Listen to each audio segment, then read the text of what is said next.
Noticentro 1, CMI. Economía crece. Informe del DANE está dando fuerte impulso al crecimiento económico. Embalses se recuperan. Leve recuperación. Seguimos por debajo de promedio histórico. Caída de la inflación anuncian analistas del Banco de la República. El Estado comprará la coca, anuncia el presidente. Retenidos en Cauca 60 soldados por la comunidad. ONU garantiza seguridad en COP16. Asesinan violador en serie. Suspenden a 13 procesadoras de leche. Cuba paralizada por apagón total en la isla. Buenas noches, bienvenidos a las noticias. Impulsada por la agricultura, la economía colombiana en agosto registró un crecimiento anualizado superior al 2%, según el DANE. Según el Departamento Nacional de Estadísticas DANE, el crecimiento anualizado de la economía colombiana ha tenido el siguiente comportamiento este año. En enero se había registrado un 1,5%, en junio una cifra negativa de menos 1,1% y en agosto de nuevo en terreno positivo 2,1%. Este crecimiento ha estado impulsado fundamentalmente por las actividades primarias, donde la que más se destaca es la agricultura, mientras que actividades secundarias como la industria arrojan cifras negativas y las actividades terciarias, donde están los servicios, crecen 2,39%. El dinamismo está en el sector primario y en el sector terciario. El sector primario incluye agricultura o sector agropecuario y minería. Comparado con años anteriores, el crecimiento económico del país ha sido el siguiente. En el año 2022, 8,6%. En el año 2023, prácticamente un estancamiento económico. Y en el 2024 vuelve con cifras positivas. XM, operador del mercado energético, reportó una leve recuperación de los embalses. Sin embargo, se mantienen por debajo del promedio histórico. Al cierre de la semana, el nivel de los embalses de energía mostraron una leve recuperación, ubicándose en 53,21%. Sin embargo, aún se mantienen por debajo del promedio histórico y el rango fijado por XM, de acuerdo con su último informe de variables energéticas. La capacidad de dichos embalses debería estar por encima del 58%. Esto lo que muestra es que seguimos estando en una situación frágil y difícil y lo que esperamos, como digo, es que las lluvias se manifiesten y poder llegar a diciembre con más agua. Los precios en bolsa suben y se ubican en 1.728 pesos por kilovatio por el ahorro de agua por parte de las represas. Pese a ello, no se observa afectación en tarifas, ya que se activó el precio de escasez de 934 pesos. Mayores precios por encima de este rango no se podrán trasladar al usuario. Eso es parte de la ecuación donde el usuario está protegido, digamos, con ese techo relativamente alto, pero está protegido. Se espera las llegadas de las lluvias para tener la capacidad necesaria y enfrentar el verano de final de año. Agentes del mercado financiero consultados por el Banco de la República esperan mayores descensos de la inflación. De acuerdo con la encuesta de expectativas del Banco de la República, el mercado financiero espera que la inflación mantenga su tendencia a la baja para el mes de octubre. Según el informe, las estimaciones son de 0,17% en su variación mensual, lo que representa que la inflación anual pasará de 5,81% de hoy a 5,71%. Por sectores, los alimentos se mantendrán estables y algunos productos con tendencia a la baja, pasando de 0,20% a 0,05%. La tendencia reciente que ha venido teniendo especialmente los precios de los alimentos, pero también algunos precios de los servicios que empiezan a normalizarse, especialmente aquellos indexados como los arrendamientos, podrían permitir este comportamiento de reducción de los precios en la canasta familiar de los colombianos. Con esta cifra, los agentes y analistas del sistema financiero proyectan un índice de 5,5% al cierre de 2024. Desde la Cámara de Comercio de Bogotá, el presidente Gustavo Petro anunció que el gobierno nacional iniciará la compra de cosechas de coca para apoyar la subsistencia de los campesinos en el Cauca. En medio de la firma del Pacto por la Democratización del Crédito Solidario, el jefe de Estado extendió una propuesta para la subsistencia de los campesinos en zonas como el Plateado en el Cauca. Nosotros en el Plateado vamos a iniciar la compra estatal de cosecha de coca. Me van a caer rayos y centellas. Menos mal la procuradora y el fiscal ya se fueron. El presidente aseguró que en regiones como el Cauca no llegan los bancos ni los créditos y que es importante cambiar los métodos en el país. Entonces al campesinado del Micay le vamos a comprar sus cosechas de coca, mientras aparece la economía lícita. Para eso se necesita crédito en el Micay. Anuncio que se da en medio del lanzamiento del Pacto por el Crédito Solidario, donde se espera que las oportunidades crediticias lleguen a sectores donde nunca antes han llegado. Naciones Unidas reveló un crítico informe sobre producción de cocaína en Colombia. En 2023, esta aumentó 53% respecto al año anterior. El área de tierra cultivada con coca aumentó en 10%. Se trata de un nuevo récord negativo para el país. La producción de cocaína se disparó en Colombia, pasando de 1.738 toneladas en 2022 a 2.664 en 2023. Una hectárea de coca produzca hoy hasta 2 veces la cantidad de cocaína que producía hace 11 años. Para la Oficina contra la Droga y el Delito de Naciones Unidas, es muy preocupante que más del 50% de los cultivos de hoja de coca se concentren en 4 departamentos, específicamente en Putumayo, Nariño, norte de Santander y Antioquia. Los 10 municipios en donde hay más coca, allá está casi la mitad de la coca, 45% de la coca en solo 10 municipios, y en el otro extremo, 65 municipios en los cuales hay menos de 100 hectáreas. Y es que según el informe de la ONU, los narcocultivos se incrementaron en el país un 10%, al pasar de 230.000 hectáreas en 2022 a 253.000 en 2023. La mitad de la deforestación en Colombia sucede en esos territorios. Y el 82% del total de sustancias químicas que requiere la producción potencial de productos de cocaína, estimada para todo el país, se demanda ahí. Colombia es el mayor productor de esta droga en el mundo. En 2023 también se logró un récord en incautaciones, 746 toneladas de clorhidrato de cocaína, según cifras que entregó el gobierno a Naciones Unidas. En respuesta al informe de la ONU, la ministra de Justicia Ángela María Buitrago aseguró que a pesar de que la erradicación forzosa no es la solución a la problemática, sí se hará aspersión terrestre con un nuevo químico que no es glifosato. En medio de la entrega del informe sobre drogas de Naciones Unidas, la ministra de Justicia Ángela María Buitrago reveló que a Colombia regresa la erradicación controlada mediante aspersión terrestre.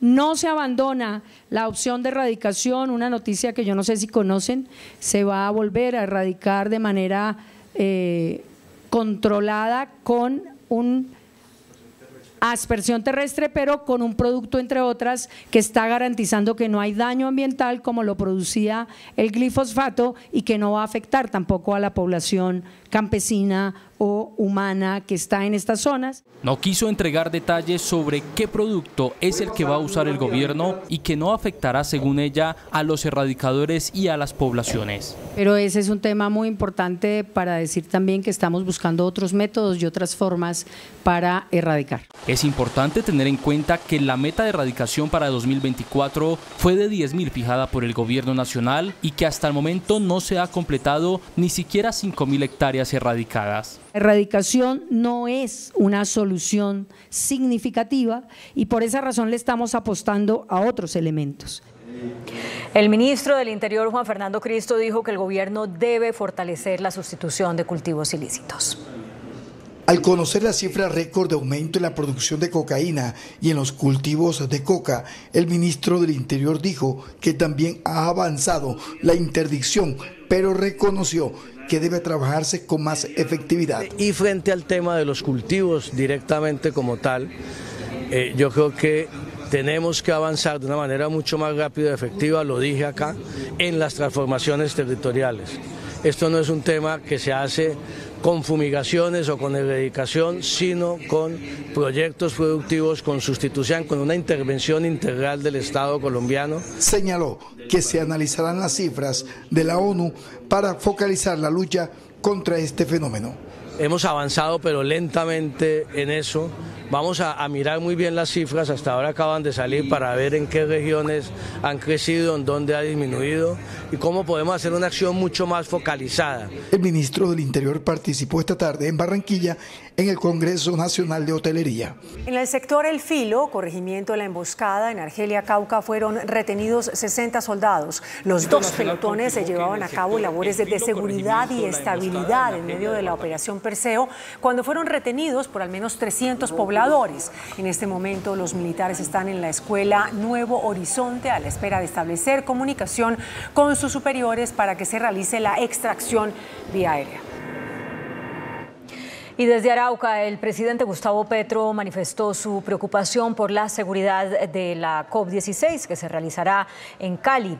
Arremetió contra el ELN. En medio de una visita al cantón militar de Puerto Jordán en Tamia, Arauca, el presidente aseguró tener sus dudas frente a la seguridad de la COP16. En unos días inauguramos quizás el primer evento internacional, también bajo amenaza. Nerviosos estamos todos, para que no pase nada malo, porque es el evento más grande que ha hecho Colombia ante el mundo. Asimismo, el presidente Petro envió fuertes críticas a la guerrilla del ELN que tiene bajo asedio a Arauca. Los que dispararon los cilindros se dejaron ganar el corazón por la codicia, y el ELN no hace la paz. Y cuando no se hace la paz, quien pierde es Colombia. Cuando los jóvenes se mueren entre sí, cualquiera que sea el uniforme, quien va perdiendo es Colombia. En su intervención frente a los militares en Arauca, el presidente Petro lamentó la muerte de Sofía Delgado y aseguró que es la muestra de la degradación de la sociedad colombiana. Por su parte, la gobernadora del Valle del Cauca anunció que la seguridad de la COP16 está garantizada por Naciones Unidas en un trabajo conjunto con la fuerza pública. Durante los últimos meses, la fuerza pública, con ayuda de autoridades internacionales, han coordinado un operativo de seguridad para proteger a los asistentes del evento más importante de biodiversidad en el mundo, la COP16. Así lo reveló la gobernadora del Valle en Pregunta Yamit.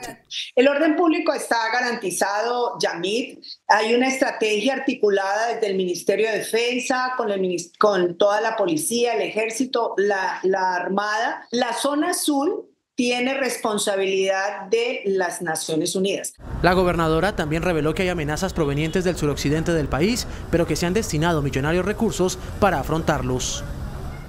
Y por su parte, la ministra de Ambiente, Susana Mohammad, dijo desde Cali que todo está listo para el inicio de la COP16.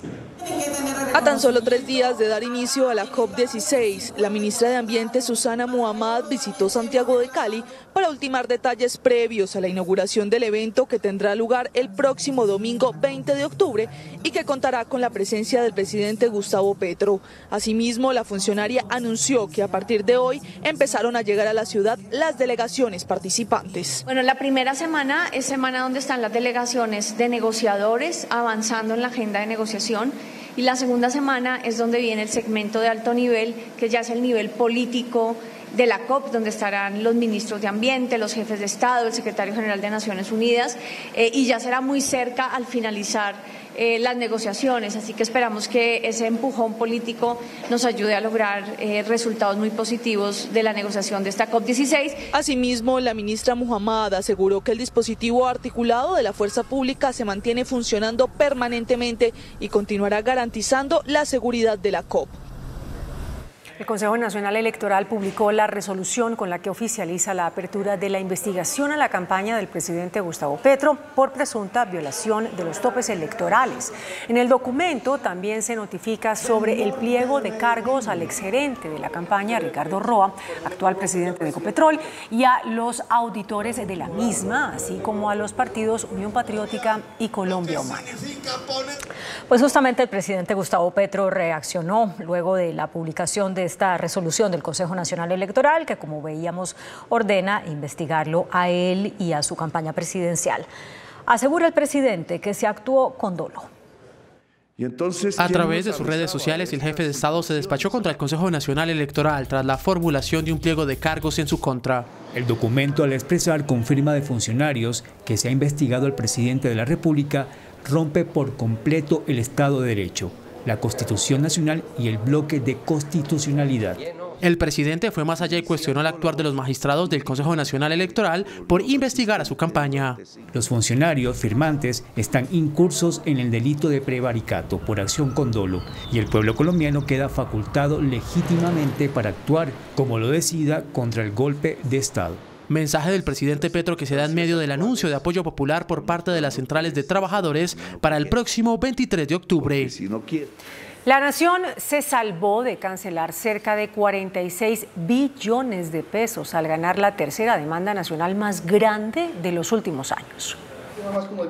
El Consejo de Estado negó las pretensiones de una demanda contra la nación que rodeaba los 46 billones de pesos que pedían 50 ciudadanos del municipio de San Pues en Sucre, porque decían que la Oficina de Tránsito y Transporte perjudicaba a los conductores de la región. Se determinó que la Oficina de Tránsito fue creada de manera legal y que las multas impuestas eran reales. La resolución que creó esa Oficina de Tránsito pues goza de presunción de legalidad y nunca fue demandada. Entonces, por lo tanto, las sanciones, las multas que profirió esta oficina, pues eran legales y eran reales. Entonces, pues no existía realmente un perjuicio. Según el director de asesoría legal de la agencia, es la tercera demanda nacional de mayor cuantía que gana el Estado. Hasta 60 años de cárcel pagaría el hombre que confesó haber asesinado a Sofía Delgado, la niña de 12 años en Candelaria, Valle del Cauca. Hace pocas horas culminó en el municipio de Palmira, Valle del Cauca, la audiencia de imputación de cargos en contra de Brian Campo, confeso asesino de Sofía Delgado, la menor de 12 años, víctima de feminicidio en el corregimiento de Villa Gorgona. Al sindicado se le imputaron los delitos de feminicidio agravado, secuestro simple agravado, tentativa de secuestro simple agravado y ocultamiento, alteración o destrucción de material probatorio. Cargos que fueron aceptados por Campo durante la audiencia. El confeso asesino de Sofía Delgado podría recibir una pena entre 55 y 60 años de prisión.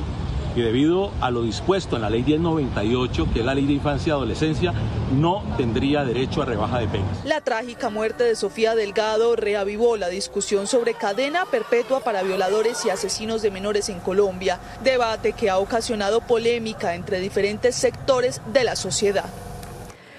Pues la ministra de Justicia, Ángela María Buitrago, admitió que en el caso de Sofía Delgado hubo errores en los protocolos previstos para prevenir feminicidios. También defendió la rebaja de penas por delitos contra menores de edad, incluida en el proyecto de reforma a la justicia. La ministra de Justicia, Ángela María Buitrago, admitió que existen fallas en los mecanismos de protección para los menores de edad en Colombia, al referirse al feminicidio de la niña de 12 años, Sofía Delgado. Es que aquí fallaron todos los controles, fallaron todos los sistemas de prevención. En todo caso, la ministra defendió la rebaja de las condenas para delitos contra menores de edad en la reforma a la justicia. Lo único que se quiere es que la persona asuma su responsabilidad para que no haya impunidad. Las declaraciones de la ministra se dieron a propósito de los 100 días de gestión en la cartera de Justicia. Según cifras de la Fiscalía, solo 3 de cada 10 procesos por delitos de feminicidio terminan con una condena.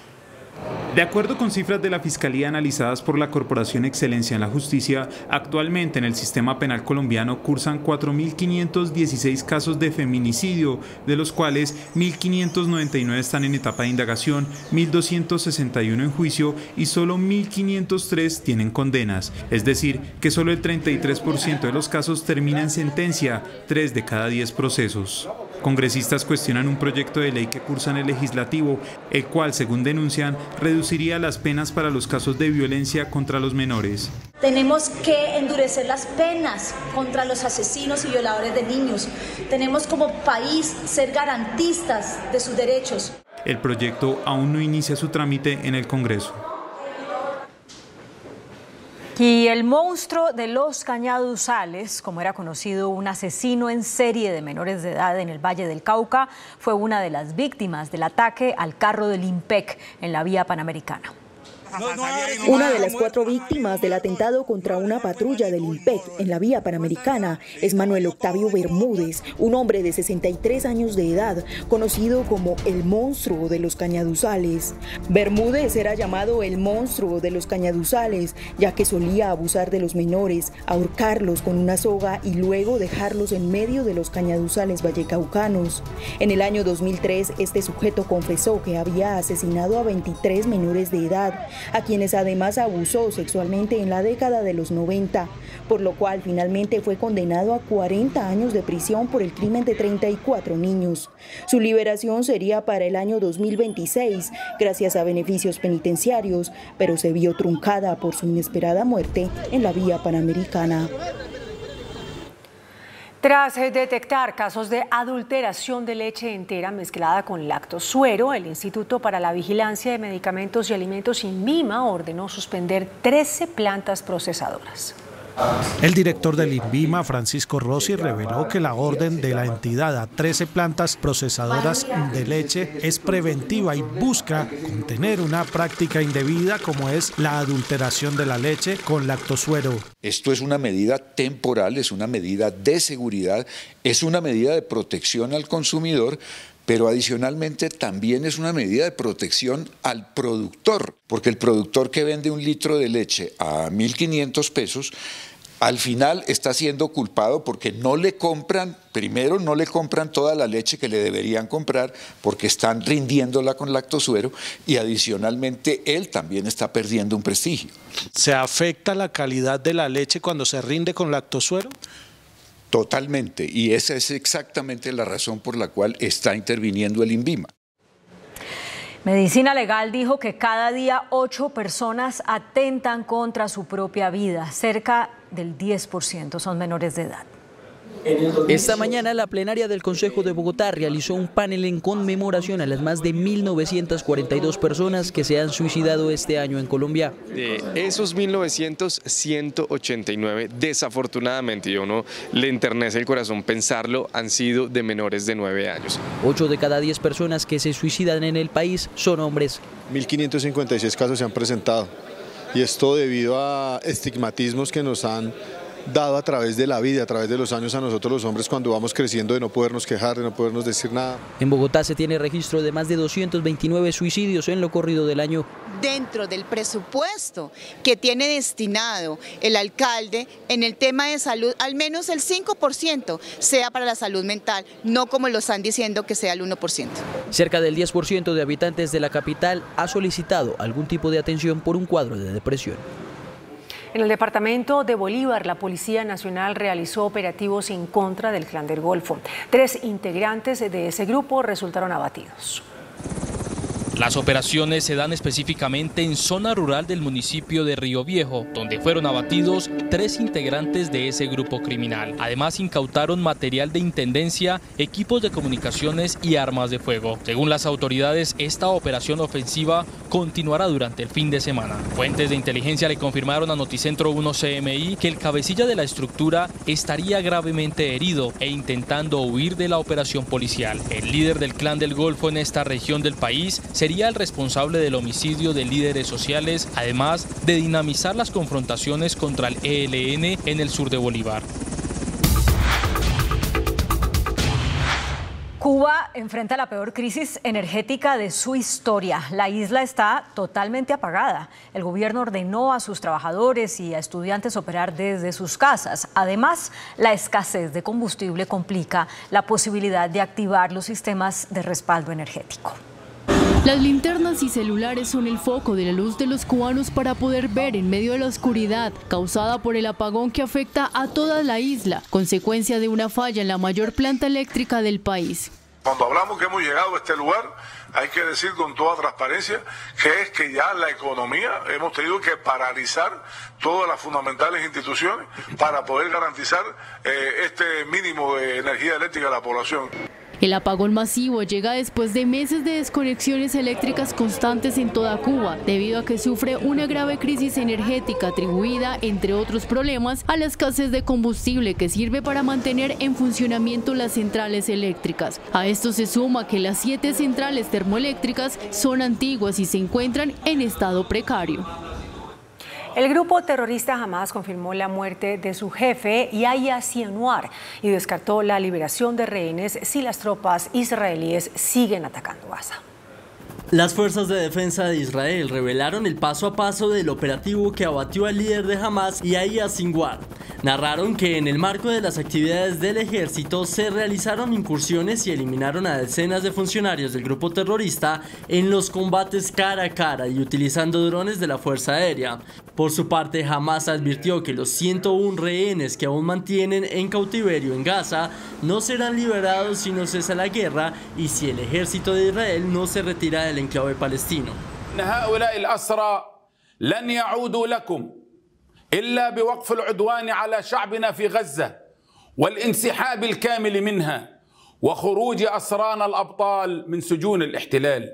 El resultado de la autopsia confirmó que el líder de Hamas sufrió un disparo en la cabeza y según varios medios israelíes afirman que el cuerpo de Sinwar podría ser una moneda de cambio en las negociaciones para un acuerdo de paz. El presidente de Rusia, Vladimir Putin, lanzó una nueva amenaza nuclear al tiempo que afirmó que no permitirá que Ucrania tenga armas nucleares.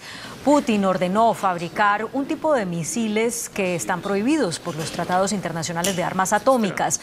También agregó que la posibilidad de que Kiev fabrique armas nucleares sería una provocación. El arsenal ruso ya asciende a más de 5.800 ojivas nucleares. Entre tanto, la inteligencia surcoreana advirtió que el líder de Corea del Norte, Kim Jong-un, envió a Rusia cerca de 1.500 soldados para reforzar las operaciones en la guerra contra Ucrania. Este informe llega un día después de que el presidente de Ucrania, Volodymyr Zelensky, citara información de inteligencia que afirma que 10.000 soldados norcoreanos podrían unirse a la guerra para fortalecer los esfuerzos bélicos de Putin, lo que podría ser el primer paso hacia una guerra mundial. Sin embargo, Moscú y Pyongyang niegan los señalamientos. Y el ministro del Interior de Venezuela, Diosdado Cabello, reportó nuevas detenciones, entre ellas las de 7 estadounidenses señalados de estar vinculados con un presunto plan para desestabilizar el país. Sin presentar pruebas, Cabello afirmó que la CIA, la DEA y el Centro Nacional de Inteligencia de España están buscando tumbar al gobierno venezolano en conjunto de la líder opositora María Corina Machado. Ya son 19 los extranjeros arrestados como parte de una presunta trama para derrocar al gobierno de Nicolás Maduro. También en Venezuela, Nicolás Maduro designó a Alex Saab como nuevo ministro de Industria y Producción Nacional. Saab, señalado como testaferro de Maduro y liberado por Estados Unidos en diciembre del 2023 tras un canje de prisioneros, reemplazará en el cargo al militar Pedro Telechea. Maduro expresó que Saab impulsará el desarrollo de todo el sistema industrial del país. China registró su peor dato de crecimiento en más de un año. El Producto Interno Bruto del gigante asiático creció 4,6% en el tercer trimestre de 2024, una cifra ligeramente inferior a la del periodo abril-junio, que fue 4,7%. Es el crecimiento más débil desde principios de 2023. El gobierno de Xi Jinping atribuyó la desaceleración a un entorno externo difícil ocasionado por la crisis inmobiliaria. La empresa propietaria de TikTok presentó unos audífonos inalámbricos que cuentan con asistencia de inteligencia artificial. El gigante chino ByteDance profundizó su interés por la inteligencia artificial y presentó sus propios auriculares, unos dispositivos que integran Duba, un asistente de desarrollo propio que crece en popularidad. Se trata de los Sola Friend, unos dispositivos del tipo in-ear de 6,6 gramos cada uno que llegan con un chip de audio de 5 núcleos que promete una calidad de sonido superior y cancelación de ruido. Las novedades más interesantes de este producto llegan de la mano de la inteligencia artificial con un instructor personal que permite a los usuarios tomar lecciones diarias de inglés en lenguaje natural y un asistente de viaje que va susurrando al oído curiosidades, lugares destacados destacados para visitar y ofrece sugerencias gastronómicas. Hola Friend también tiene una función de DJ personal que permite iniciar a reproducción de canciones de determinadas listas de reproducción sin mirar el celular. Todo se hace pidiéndolo con la voz. Además, la palabra clave Duba activa el asistente inteligente. El presidente de la ANDI, Bruce McMaster, reiteró sus críticas a la reforma laboral luego de que el proyecto fuera aprobado en la Cámara de Representantes. Desde Cartagena, el presidente de la ANDI, Bruce McMaster, se refirió a la aprobación por parte de la Cámara de Representantes de la reforma laboral y cuestionó la manera en cómo se ha llevado a cabo el diálogo social en el país por parte del gobierno. Es muy notorio, digamos, cómo el gobierno ha hecho oídos sordos completamente a los llamados que han hecho, además también muchos sindicatos, no solamente los sindicatos más cercanos al gobierno, sino muchos sindicatos y centrales de trabajadores para que tengamos esas conversaciones que no se están dando. El dirigente gremial hizo un llamado al Congreso de la República. Casi todas las discusiones que ha habido hasta ahora han sido discusiones mucho más clientelistas, mucho más donde un ministro se acerca a unos congresistas a tratar de influenciarlos. No sabemos cómo lo logran influenciar, pero al final inclusive hemos visto cambios de votos de último momento, sorprendentes algunos de ellos, y no se da el debate técnico. Las declaraciones se dieron durante el segundo Congreso de Hidrógeno y Eficiencia Energética que se llevó a cabo en la capital de Bolívar. El índice de capitalización de la bolsa, que mide el comportamiento de las 25 principales acciones, cerró al alza. El índice selectivo MSCI Colcap de la Bolsa de Valores de Colombia subió 1,17% a 1.362 puntos. La acción de Nutresa fue la que más subió, con una valorización de 7,14% a 82.500 pesos. La acción de Grupo Argos fue la que más bajó, con una pérdida de 1,7% a 19.660 pesos. La acción más negociada de la jornada fue la de Preferencial Bancolombia, al movilizar más de 19.000 millones de pesos, con una variación positiva de 3,5% a 35.480 pesos. La tasa representativa del mercado, que regirá hasta el próximo lunes, será de 4.252 pesos con 15 centavos. Los profesionales del cambio compran la divisa en promedio en 4.010 pesos y la venden en 4.060 pesos. Un euro cuesta 4.609 pesos con 30 centavos. La libra de café en Nueva York se cotizó a $2.57. El azúcar se transó en 22,15 centavos de dólar la libra. El barril de petróleo WTI se cotizó en $69.34. La referencia Brent para Colombia se cotizó en $73.23. Una acción de Ecopetrol cuesta 1.760 pesos. El desarrollo de infraestructura en las regiones requiere de grandes cantidades de recursos, por eso enfrenta retos para conseguir financiación. Los municipios y departamentos recurren a las vigencias futuras, sin embargo, esto los limita, ya que es difícil contar con la financiación total para desarrollarlos en el presente. Para dar solución a esto, Findeter impulsa las asociaciones público-públicas a través de un esquema que consiste en la constitución de un patrimonio autónomo que puede acceder a créditos directos de Findeter. El patrimonio autónomo también recibe aportes desde otras fuentes de financiación. Esto permite cubrir el crédito directo. Además del rol como financiador, Findeter también ejecuta los proyectos, lo que garantiza que se construyan más rápido. A la fecha, Findeter adelanta bajo este esquema de ejecución vías de la Samán, vías de la Cigarra y reactivación 2.0. No es solamente la obra, las posibilidades, los espacios que nos hemos podido abrir a través de Findeter, en este caso de esa alianza público-pública. Con esta iniciativa, Findeter no solo está construyendo vías, también está generando oportunidades y desarrollo para transformar positivamente las regiones. Y hasta aquí, CMI, la noticia.